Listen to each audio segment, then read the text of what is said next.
नमस्ते, सत श्री अकाल जी। मैं हूं डॉक्टर सपन संधू। बात कर रहे हैं चंडीगढ़ प्रॉपर्टी गुरु के प्लेटफॉर्म से, वो प्लेटफॉर्म जो आपकी मदद करता है आपको आपका सपनों का घर दिलाने में। और इस प्लेटफॉर्म पे हम आपकी मुलाकात करवाते रहते हैं ऐसे एक्सपर्ट से जो कि आपको प्रॉपर्टी से रिलेटेड आपकी जो भी क्वेरीज होती हैं, जो भी रिक्वायरमेंट्स हैं, चाहे वो घर से रिलेटेड हो या आर्किटेक्ट से रिलेटेड हो या फिर कोई वास्तु से रिलेटेड हो या फिर सबसे इम्पॉर्टेंट पैसे से रिलेटेड हो। जी हाँ, अगर आप लेना चाहते हैं लोन, वो भी बैंक से, तो क्या प्रोसीजर होगा इसके बारे में आपने सुना होगा हमारे चैनल पर। लेकिन इसी को और थोड़ा एक स्टेप आगे बढ़ाते हैं, इसी विषय में और नॉलेज हम डीप में जाते हैं और अपने एक्सपर्ट राजेंद्र जी से बात करते हैं, जिन्होंने कि ये जो लोन डिपार्टमेंट है इसमें उनकी एक्सपर्टीज है, 8-10 सालों का इतना लंबा चौड़ा एक्सपीरियंस है। उनका स्वागत है। नमस्कार राजेंद्र जी। नमस्कार।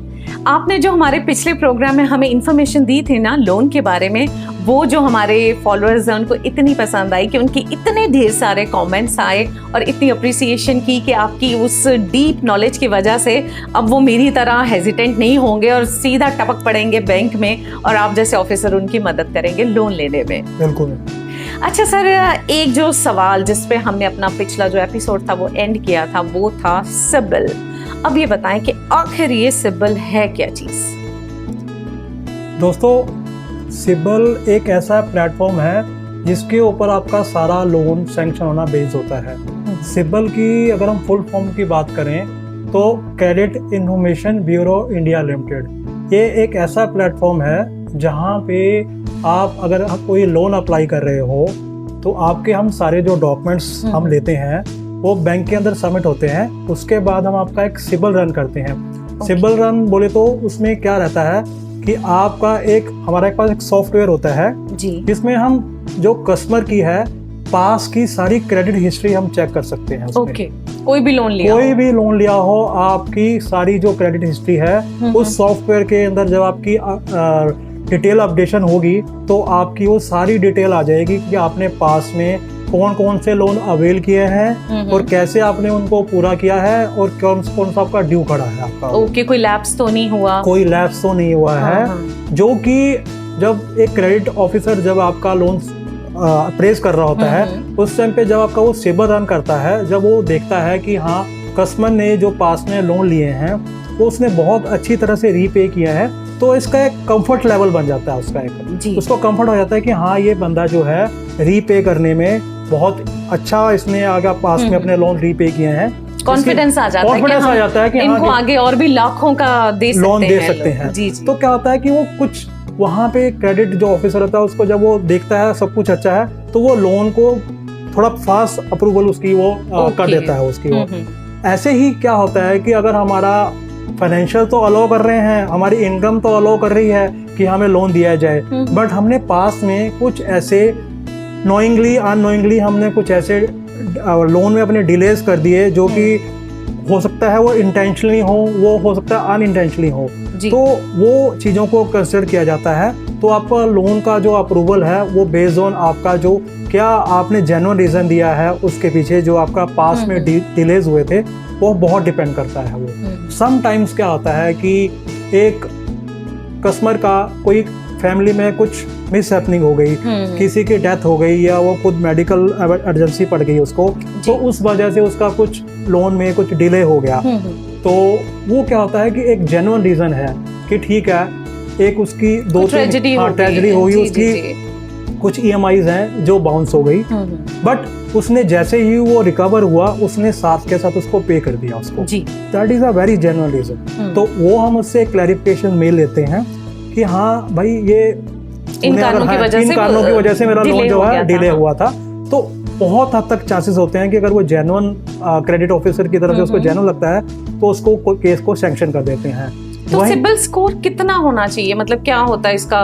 1 2 3 4 की कैटेगरी में होता है क्या हंड्रेड्स की कैटेगरी में होता है? मैडम ये आजकल जो करंट ट्रेंड चल रहा है इसमें हम जो HDFC कंसिडर कर रहा है वो 730 अबव होना चाहिए उसका। अच्छा जी। ठीक है, अब कई का 700 भी हो सकता है।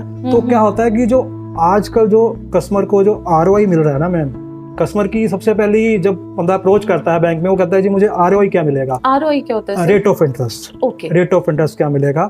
तो उस कंडीशन में क्या होता है कि हम उसको बोलते हैं कि sir the rate of interest will be based on your CIBIL score. Okay. तो सिबिल स्कोर अगर if your CIBIL score will allow 750 above then 750, तो हम उसको बेस्ट रेट दे सकते हैं जो मार्केट में अभी 6.80 या 6.75 चल रहा है, तो वो रेट उसको मिल जाता है। मुझे बात बिल्कुल ऐसा लगी कि जैसे क्लास में एक बच्चा फर्स्ट पोजीशन पर आता है, उसके 98-99% मार्क्स हैं, तो फिर स्कूल की तरफ से उसको स्कॉलरशिप भी मिलता है। बिल्कुल वही बात आ गई। बिल्कुल मैम, जितना अच्छा आपका सिबिल स्कोर होगा, पास की ट्रांजैक्शन हिस्ट्री जितनी आपकी सॉलिड होगी, उतना ही आपका लोन अप्रूवल में ज़्यादा आपको इजी प्रोसेस में आपका लोन अप्रूव हो जाएगा उसका आपका वो।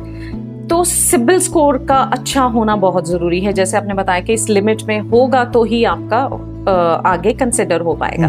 अच्छा सर, सपोज के मैंने पहले कोई लोन लिया हुआ था और मैं डिफॉल्टर हो गई, और अब मैंने शायद 5 लाख का लिया था, मैं उसके डिफॉल्टर हो गई, मैंने वो पूरा पे नहीं किया, 2-3 लाख पे किया। अब मैं आपके पास आई हूँ 50 लाख का लोन लेने, और आपने कहा कि आपने मेरी जन्म कुंडली निकाल ली उससे कंप्यूटर से, तो आपने मुझे कहा कि आपका तो वो पहले 3 लाख का ड्यू है, तो अगर मैं भाग के वो फटाफट रीपे कर दूँ तो क्या आप मुझे ये 50 लाख का दे देंगे जल्दी से? नहीं मैम, बिल्कुल नहीं मिलेगा आपको, ये नहीं मिलेगा क्योंकि आपकी ये इंटेंशन ये शो हो रही है कि आपने एक फर्दर लोन लेने के लिए आप अपना प्रीवियस जो 3 लाख का लोन आप पे करोगे और आप फर्दर 50 लाख के लिए भी करोगे। तो यहाँ पे आपकी इंटेंशन जो होती है वो बैंक की नज़र में वो सही नहीं है कि आप एक लोन लेने के लिए आप एक प्रीवियस छोटी सी अमाउंट आप चाह रहे हो कि मैं वो पे कर दूं और मुझे 50 लाख का लोन मिल जाए। तो ऐसा मित्रों, ऐसा पॉसिबल नहीं है, क्योंकि ये अगर आप ऐसा सोच के बैंक में आते हो तो मैं आपसे गुजारिश करूंगा कि आप मत आइए, क्योंकि आपको फिर क्या होगा, आपको वेस्टेज ऑफ टाइम होगा।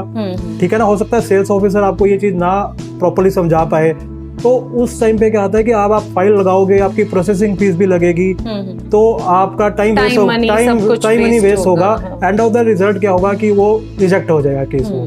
तो अब मैं आपको साथ में ये भी पॉइंट ऐड ऑन करना चाहूंगा कि कुछ जो आपके बेसिक जो कैसे डिफॉल्ट्स आते हैं हमारे पास, जैसे बंदे ने क्रेडिट कार्ड्स हो गया, क्रेडिट कार्ड का जो उसने बंदे ने पे कर दिया, या कभी कभी वो कर रहा है, कभी पे कर रहा है, कभी नहीं पे कर रहा है, कभी 2-2 महीने बाद पे कर रहा है, तो उस टाइम पे उसकी इंटेंशन टू पे जो आती है ना, वो वहाँ पे डाउटफुल होती है वो कि हाँ कि कस्टमर जो है वो सीरियस नहीं है अपनी रीपेमेंट को लेके। तो वहाँ पे भी बहुत हद तक चांसेस होते हैं हमारे लोन रिजेक्ट होते हैं, रादर देन कि वो फाइनेंशियली साउंड होते हैं, बट उनका ये चीज देख के एक हैबिट बन जाती है कि चलो छोड़ो, फिर कर देंगे, 2 महीने बाद कर देंगे। तो वो उस सिचुएशन में बहुत हद तक पॉसिबिलिटी होती है। पर ये नुकसान हो गया कि आपका जो सिबिल स्कोर है वो डिस्टर्ब हो गया, और आगे आपको जिंदगी में कभी भी जरूरत पड़ेगी तो मुश्किल हो जाएगी। मैडम देखो, दिस इज प्योरली, मैंने आपको पहले भी बताया कि प्योरली बेस्ड ऑन कि आपका जो सिबिल है वो किस वजह से आपका खराब हुआ है। तो जेन्युइन रीजन है तो उसकी क्लैरिफिकेशंस होती हैं हमारे पास। हमारी कोई क्रेडिट कार्ड की पेमेंट ड्यू होगी या हमने उसको कुछ 1 महीने बाद पे कर दिया, हमारे पास उसकी जेन्युइन रीजन है, तो हम वो दे के हम उसको जस्टिफिकेशन दे सकते हैं, जो कि बाद में हमारे बहुत उसमें हेल्प करती है कि हम उस लोन को सैंक्शन कराने में। बट लेकिन वो बेईमानी वाला पार्ट नहीं, हम नहीं कंसिडर करेंगे। तो वही मैं अगेन बोल रहा हूँ कि अगर कोई इस सोच के साथ जा रहा है, सिंसियर हो रहा है, अगर आप लोन ले रहे हो तो उसको आप रीपेमेंट जो है आप उसकी प्रॉपर रखिए, सो दैट कि आपको फर्दर जो आपको अपने लोन अवेल करने हैं ना, वो आपको इसी के प्रीवियस हिस्ट्री के बेस पे आपको ये लोन मिलेगा। अच्छा सर, यहाँ पे एक सवाल और जहन में आता है कि हस्बैंड वाइफ हैं, सपोज के हस्बैंड ने कोई डिफॉल्ट कर दिया, उन्होंने कोई रीपे नहीं किया, तो अगर वाइफ के नाम पर वो आपके पास आते हैं कि हाँ जी इनके नाम पे 50 लाख का दे दीजिए, अगर मेरा सिबिल स्कोर अच्छा नहीं है तो मैम के नाम पे दे दीजिए, तो फिर क्या मैम को मिल जाएगा 50 लाख? बहुत अच्छा क्वेश्चन पूछा मैं आपने। ये हमारे साथ बहुत होता है। हमारे पास आते हैं, कुछ लोग आते हैं, लेडीज आती हैं, हमें अप्रोच करती हैं, या जेंट्स भी अप्रोच करते हैं कस्टमर बन के कि हाँ कि मैंने एक लोन लेना है, बट वहाँ पे मैं अपने जो डॉक्यूमेंट्स हैं वो डिस्क्लोज नहीं कर सकता, XYZ रीज़न, बट आप मेरी वाइफ की है जो वो साउंड इनकम है, आप उसके बेस पे लोन दे दीजिए, ठीक है ना।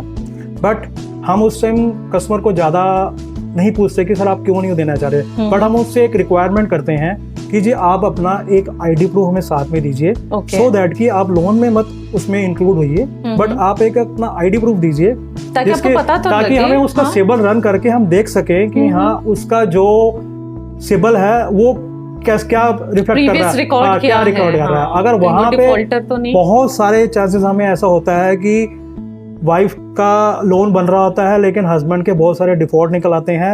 हस्बैंड इसी चीज को वो करने के लिए हाइड करने के लिए वो क्या कहता है कि नहीं मेरी वाइफ के नाम पे दो, तो आप फिर वाइफ को नहीं देंगे? नो मैम, स्ट्रिक्टली नो, आपको लोन नहीं मिलेगा। इसका मतलब कि वो जो काठ की हांडी है वो बार बार नहीं चढ़ती। हाँ, वो क्या है कि उसमें क्या होता है कि हमें ये चीज देखते हैं कि फैमिली में अगर एक ऑलरेडी डिफॉल्ट हो चुका है तो बैंक ये रिस्क नहीं ले सकता कि वो उसकी वाइफ को वो दे, लोन दे के वो एक और रिस्क नहीं उठा सकता, वो इस कंडीशन में नहीं होता।